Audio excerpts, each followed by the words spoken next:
Sascha Schneider was born in 1870 in the Russian city of St. Petersburg.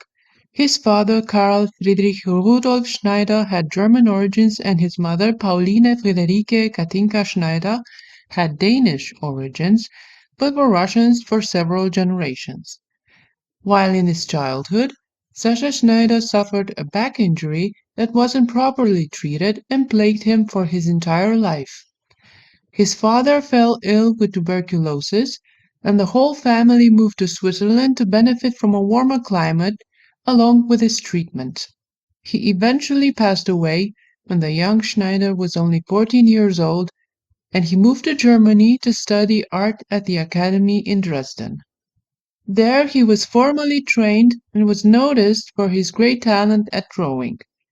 Not long after that, Schneider began searching for his own style and became more comfortable with the principles of symbolism, partly for his interest in biblical, mythological, and at times mystical subjects. Sascha Schneider had his first major exhibition in 1894 in Dresden, showing some of his most impressive early works, built mostly on biblical and mythological subjects that were meant to take the shape of symbols for concepts in modern-day life. A year later, he was introduced to renowned German symbolist Max Klinger, who became his mentor.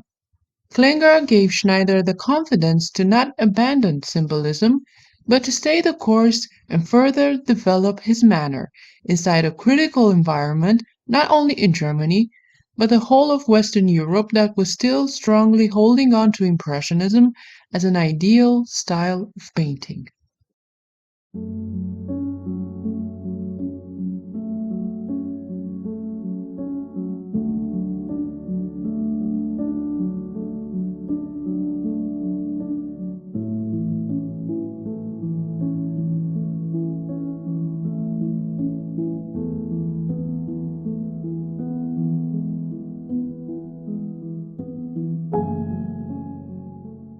When debating Sascha Schneider's work, art critics describe it mostly and firstly as homoerotic because of his many male nude characters in his drawings, paintings, engravings, and illustrations.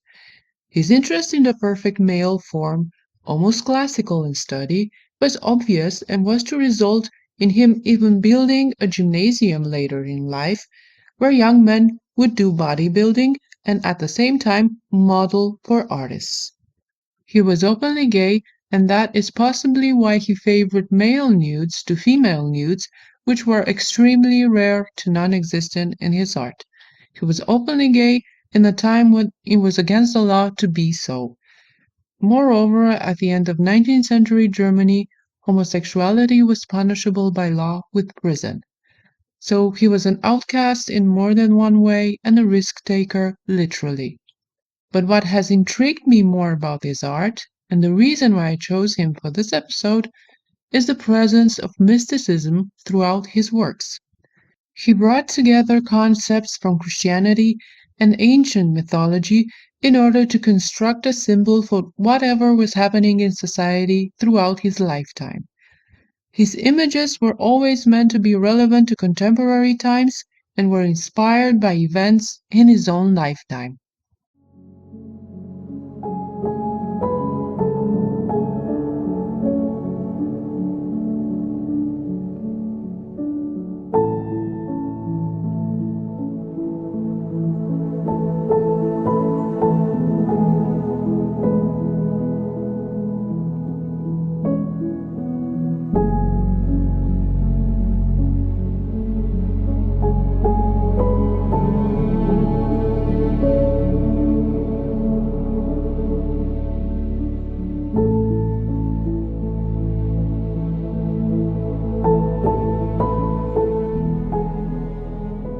In the late 1890s, he met fellow symbolist artist Max Klinger and was convinced to persevere with symbolism despite criticism and expressed opinions about how his work should be more aligned with Impressionism that was still predominant in European art. German symbolism at the end of the 19th century was blooming with young artists that were willing to part ways with formal training. Leading figures include Max Klinger, Emil Nolde, Franz von Stuck, Otto Greiner, Ludwig von Hoffmann, Hans Unger. Max Klinger was perhaps the most notable of the Leipzig artists. French symbolists were and are much better known. Gustave Moreau, Odile Redon, Pierre Puvis de Chavannes, Maurice Denis, Henri de Fantin Latour, Austrian Gustav Klimt at the beginning of his career, Swiss Arnold Böcklin and Ferdinand Hodler, an early English prolific writer and visionary artist whom incorporated symbolism and a great deal of mysticism in his paintings, Sir William Blake. This was the background on which Sascha Schneider built his career, for which he deserves endless more recognition. His work would be exhibited from early on, as he won the appreciation of many fellow artists and intellectuals of his time. One of them was Karl May, the famous German writer who produced such works as Winnetou, Old Surehand, The Treasure of Silver Lake, and many others. He'd seen the works of Sascha Schneider in an album and decided to meet him in person and ask him to illustrate some of his novels. This was the beginning of an unlikely collaboration by many standards, including those of May's publishers, who saw Schneider's illustrations as being odd and unworthy of Karl May's stories. That is why you won't find many of them, as they were a limited series. But May knew better when he saw Schneider's art.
Mammon and his slave.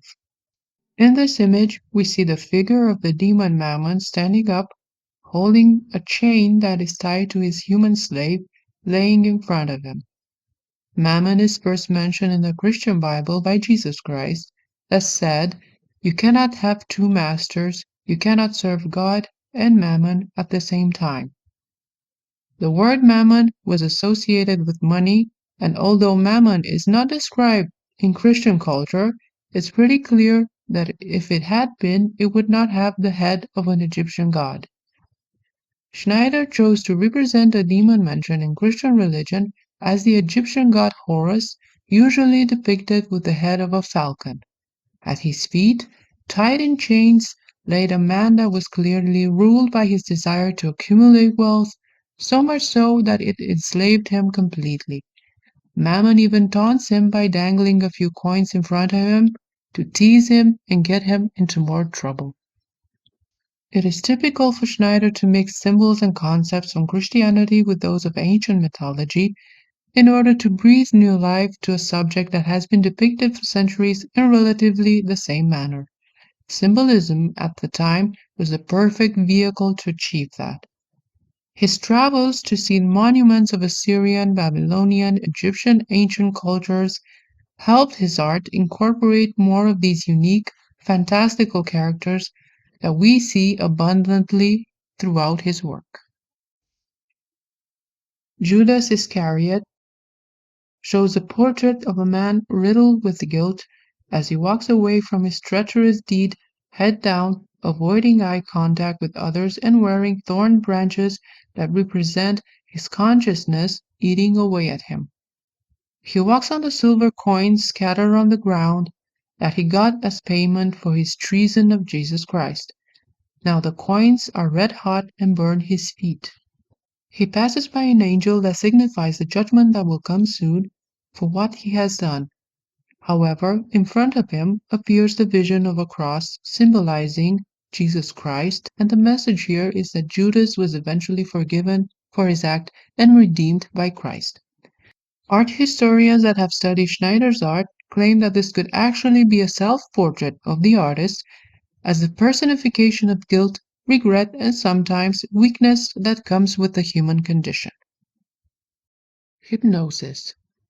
This work is the first I ever have seen of Sascha Schneider's, and is actually what made me curious to know more about this relatively unknown artist. After seeing more of his art, it became clear that it had to become an episode. What is the image about, though? There are two characters facing each other in what appears to be a show of dominance. The figure on the left is the dominant one, standing upright, wearing a robe around its waist, and I say it because the character doesn't strike me as a human being, rather something else. The intense, powerful light that the figure on the left side emanates seems to take a hold of the young man on the right, which completely succumbs to its powers. Light is likely used here as a symbol of higher self, of knowledge, of spirit, of enlightenment. Sascha Schneider was supposedly interested in hypnosis, the power of will and suggestion that are almost behaving like or replacing physical power or strength. The young man on the right, that is a victim of the hypnosis, is pictured nude as a sign of vulnerability. Also, the contorted position of his body, significantly lower than that of his counterpart, shows that he is vulnerable and stands no chance of fighting his opponent, and manages to hypnotize and manipulate him. This may be a hidden reference to Schneider's own relationship with the much younger Helmut Jahn, who was 19 years old at the time when they met. He was also the one who tried to blackmail Schneider after they had parted ways after a tumultuous relationship, but more about this a bit later. It could basically be interpreted as a much older man seducing a younger, more innocent one. The struggle for a soul. It depicts on the left side a demonic figure that tries to get a hold of the soul of a dead man but is not allowed by another figure placed on the right side of the image. This other figure, human-like in appearance, seems to be an angelic figure, having a halo of light shining very brightly around its head. This is the guardian of the soul, and is not allowing the darkness to get a hold of it. Even behind the angelic figure we can see a white area that could also be an area of light, and behind the demonic figure we can only see darkness. Another interpretation I would like to give is the possibility of a dream with sleep paralysis, given the fact that the monster demon figure is almost crawling on top of the body lying on the ground. This is common in sleep paralysis, where you get the feeling you cannot move while sleeping. You have the impression of being awake and not able to move, and there is often an eerie presence that is pressing down on you. Luckily for the soul of this man in the image, the angel is holding on to his hand and stares the demon right in the eyes, letting it know it wouldn't be letting go of the soul. A feeling of dependence. This work showcases a young man, nude, with his back turned to us, with both hands tied with shackles to what seemed to be a very large monster figure keeping him captive. It creates the feeling of hopelessness and inability to move freely in the world because of being tied to something very heavy that represents a need and an impediment at the same time. It's also a reminder that unfinished business or unresolved problems grow like monsters in the shadow if we don't sort them out in time. Astral Man. The male character in the foreground is having a meeting with his own soul or his higher self, and through that with the whole cosmos. He is frightened and tries to shield his eyes from the blinding light that beams from the figure of heavenly light. There is also a concept of the astral body or subtle body present throughout ancient philosophies like Hindu, Taoist, and European, through Plato and various occult and esoteric teachings from later on, like Rosicrucian and the 19th century Theosophy. The astral body is not wholly material or physical and not wholly spiritual. It's something in between. It consists of energy and is driven by consciousness. It belongs to astral planes or planetary heavens that can only be accessed through an out-of-body experience or ascetic practices and enlightenment. The obvious contrast between the two characters in terms of light and design of the figures is meant to point out the very different nature of the beings in the image. Sascha Schneider manages to create a powerful impression from which we never fully recover or move beyond. The creativity with which he constructs his characters and the impeccable drawing show an excellent coordination between concept and execution, between intent and expression. That is really remarkable and is present throughout all of his art. Judas before Christ. This shows a meeting between Jesus Christ and a man who sold him to be crucified, Judas. Christ is seated on the left, with his crucifixion wound still showing, dressed in a robe with thorns, with two angels beside him, one carrying the cross and the other the crown of thorns. Judas, on the right side of the image, is kneeling before Christ, visibly tortured by guilt and regret, and holding a little pouch with the money he received for selling out Jesus Christ to be taken and crucified. Next to Judas, we can see a demon that is waiting to take his soul and another angel that is holding Judas so he doesn't fall. This other angel is wearing a robe adorned with eyes, which is consistent with the way angels are described in the Bible, especially the Ophanim, with thousands of eyes. They can see everything, therefore they have all knowledge. Triumph of darkness. In this wood engraving we see Jesus Christ taken off the cross, no longer alive, laid on a stone block, still wearing the thorned crown. Next to him there is a figure that resembles a demon or the angel of death, with black wings and a staff in one hand. This composition is also a study of the male figure, and it takes us back to classical art in terms of how the male figures are built. The Anarchist. This is a metaphor of how the order of things can be easily disturbed. We see a naked man with his back turned, holding a lit cannonball that he is about to throw at an ensemble of Assyrian sculptures that could signify an establishment or the ruling class or even human civilization. This could have been inspired by the bombing of the Winter Palace in Russia in an attempt to assassinate Tsar Alexander II, which eventually happened in 1881. Sascha Schneider, who had been a young boy at the time and would have certainly known about it. This image is evidence of how vivid the event had remained in the artist's mind. Christ in Hell. This is another biblical illustration from the subject The Harrowing of Hell, in which we can see Christ as a central figure, descending into hell in the time between his death and his resurrection to save the souls held captive there, Adam and Eve among others mentioned in the Old Testament. This represents also a victory of Christ over death and over evil, because he holds the power to decide who stays in Inferno and who deserves to be delivered.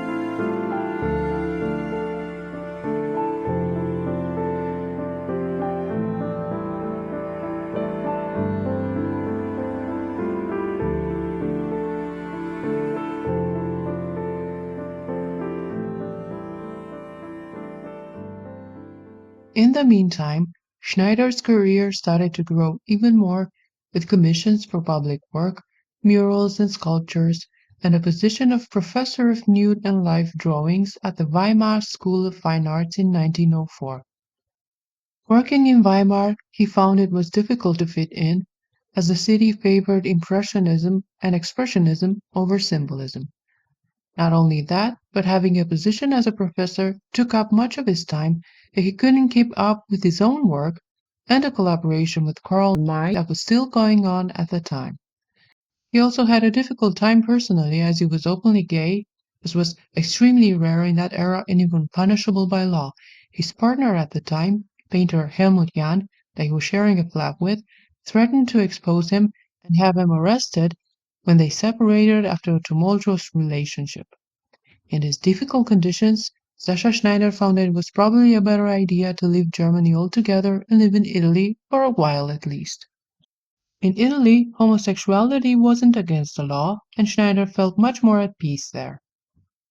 He started working with new media, like sculpting, etching, pastels, and expanded his artistic skills. After some time traveling through Europe, in 1914, Schneider decided to return to Germany and arrange a studio near Dresden. After exhibitions, working on a few public commissions, he decided to put into practice a long-time idea he had about a sports center where young men could train to stay fit and achieve the ideal male figure of antiquity, and at the same time serve as models for artists. This was inspired by the ancient Greek palestras, where young men would go to engage in sports activities. He founded the Center Kraftkunstinstitut with his longtime artist friends Hans Unger and Richard Müller in 1919. Another ideal that Schneider tried to achieve through his art was the image of the ideal classically inspired male figure in a world in which art has been largely built on the female nude and its various avatars throughout the centuries. The nude man in Schneider's work take us back to the figures of Michelangelo and ancient Greek and Roman representations. His art was meant to come back to that ideal of male beauty that he even tried to achieve with his Kraftkunstinstitut. Also, in the time when Schneider lived and worked, Germany was going through a health and hygiene movement named Freie Körperkultur, free body culture, roughly translated, that advocated for the importance of exercise and healthy living, as well as embracing a more natural way of living that encouraged nudity. So his art was also, in some way, part of the culture of the time. After a fruitful period of his career, journeys through Europe, Sascha Schneider died in 1927 at the age of 57 in Swinemünde from a diabetic seizure. It is said that Max Klinger and Karl May were the constant presences in Schneider's life that made a huge difference to his career and got him more exposure and attention. Another figure that would assure that Schneider's art would not be lost because by the end of World War II it was largely forgotten about was German art enthusiast and collector Hans-Gerd Roeder, who was extremely enthusiastic about this seemingly obscure artist's brilliant art. His efforts ensured that Sascha Schneider would still be present in worldwide exhibitions and written about in catalogs. I hope I was able to draw some attention on the work of a very interesting artist that the world knows little about. The inventiveness with which he designed his characters and the subjects he favored bordering on mysticism are evidence of a cultivated artist that translated the events of his own lifetime as well as his inner struggles into intriguing works of art.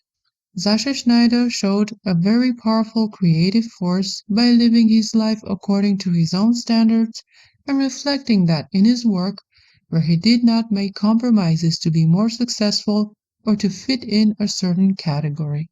There is much inspiration that we can draw from that. So thank you for watching, and if you have a favorite Sascha Schneider work, write it in the comment section.